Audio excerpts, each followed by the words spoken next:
I'm talking today to Jonathan Tawiah, who is the CEO of Ostec. Ostec is a managed services company, probably one of the largest in Ghana. Jonathan, tell me how the company came to be set up. Well, I have a background in financial services. I worked in London, and my last year in London I've worked on cost of IT ownership and technology investments and so on. So ready to come to Ghana. So IT was the obvious market for us. Managed services in Ghana because we moved in and thought this was the market for us. It was not developed. It was an area of the market that was not developed. The potential was there. There were a lot of international companies that understood managed services moving into Ghana at the time. We have to make clear this was a long time ago, wasn't it? Oh, this is 10 years ago. Yes. It's way back in fact, the company will be 10 years in about 3 weeks' time from now. So okay. This is a long time ago. But even then, it was clear that we were onto something with managed services. Like I said, there were quite a number. 10 years ago, Ghana was changing government from one party to the other. And that was a bit of a novelty in this part of Africa. And for that reason, you had investors looking at Ghana and thinking, if they can do this, then perhaps democracy is here to stay. And we were keen to ride on that. So you went to the clients saying, here we are, we can do managed services. Yes. And what did the clients say? Oh, no, you can't run our managed machines. Customers were keen to allow us to introduce new technologies to them, essentially to sell them boxes. Yeah. Customers were not ready to hand over management of the IT services, actually going in and putting in IT managers or just setting up the IT department for them and running it. The market wasn't ready for that, but we were still keen that that is where the business needed to go. So we started off having to put our ambitions on hold for a minute and do what the market was ready for, which at the time was just delivering boxes and doing a little bit of integration, but not the managed services which we had really set out to do. So how long was it before the managed services took off? Oh, a few years. We had started business back in 2000, 2001. I think it was not until 2004. And interestingly, that was when the business had actually become profitable. So we became profitable doing something we hadn't intended to do. But then they gave us a great platform because we had become profitable. Our customers were more interested in managed services, and we had the balance sheet, if you like, to go, develop the business further into where we really wanted it to be. And of course, also because we had run the business for, at the time, 4 years. So who was your first client? First customer was a French shipping company called SDV. I remember we started doing some training for them. We were doing mostly selling Cisco routers and doing some configurations, just basic stuff. And I bumped into I think it was the finance director somewhere, having a drink. And I said, look, we come in here, you guys have a new Cisco box, it has to be configured, you come to us, we come in, we charge you, per hour, some huge sum, and you pay, we walk away. Every couple of days you want to do something to the box, we come in, you pay us $100 an hour, we spend 2 or 3 hours and we go back. I was like, look, we can come in here, get you, in fact we can come in and buy all your equipment back off you, then lease it back over 2 or 3 years.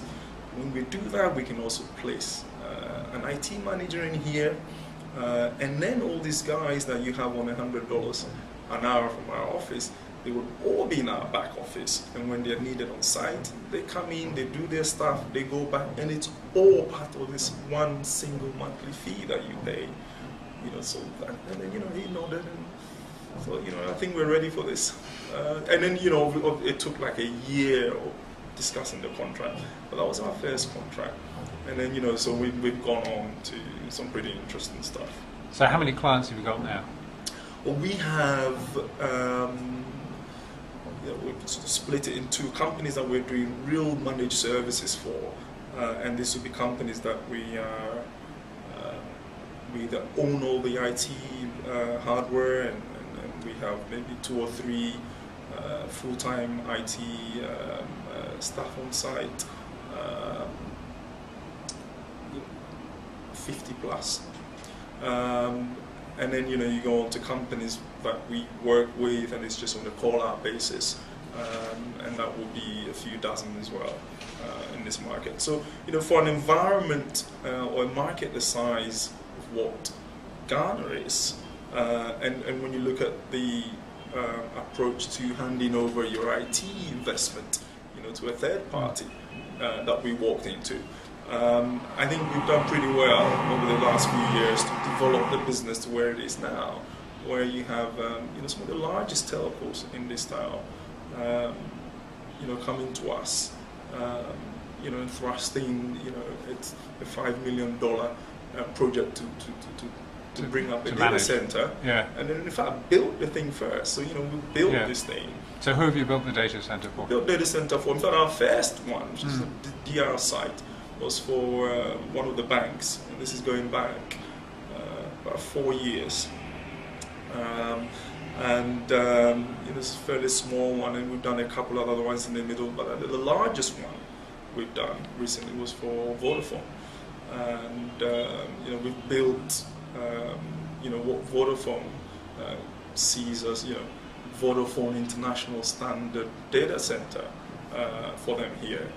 What we've also done is done a migration from the old data center to this new one. The plan actually was to just build and hand over. So we built this thing, they came back to us and said, listen, do migration for us. So we did migration, which was an interesting thing to have gone through.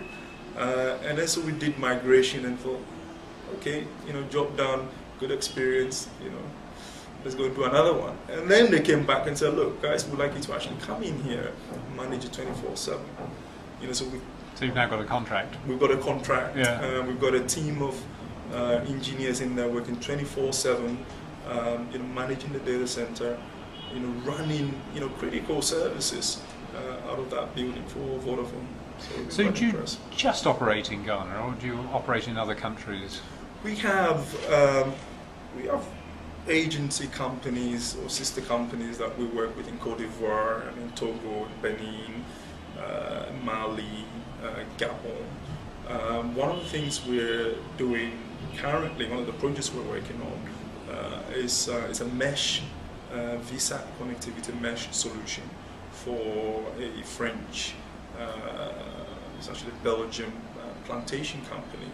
It is probably the largest VSAT mesh connectivity investment currently being rolled out in West and Central Africa.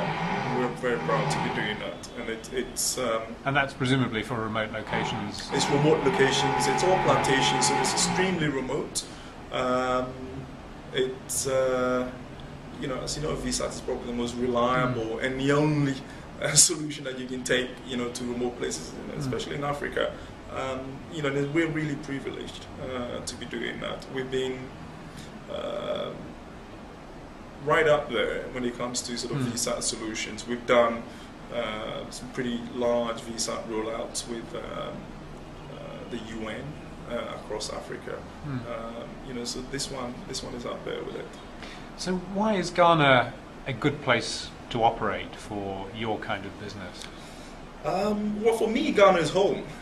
And then why not Ghana? Ghana is home, and I think Ghana is ready. The experience that we have is that Ghana is no different to your Kenya and your Botswana. I think we're doing well here primarily because we've got a team of very hardworking individuals here, very driven. You know, we're keen to make this business a thriving business. You know, I always say to people, you know, don't be. You know, I'm hugely motivated by money.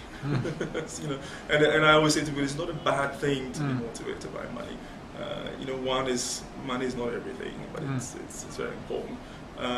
You know, so we have people here that are highly motivated. They like their money. You know, they want to do well. You know, I mean, these are some of the key things that you need to create the environment to make this work. And I think we've got it here. Jonathan, thank you very much for talking to me. Thank you.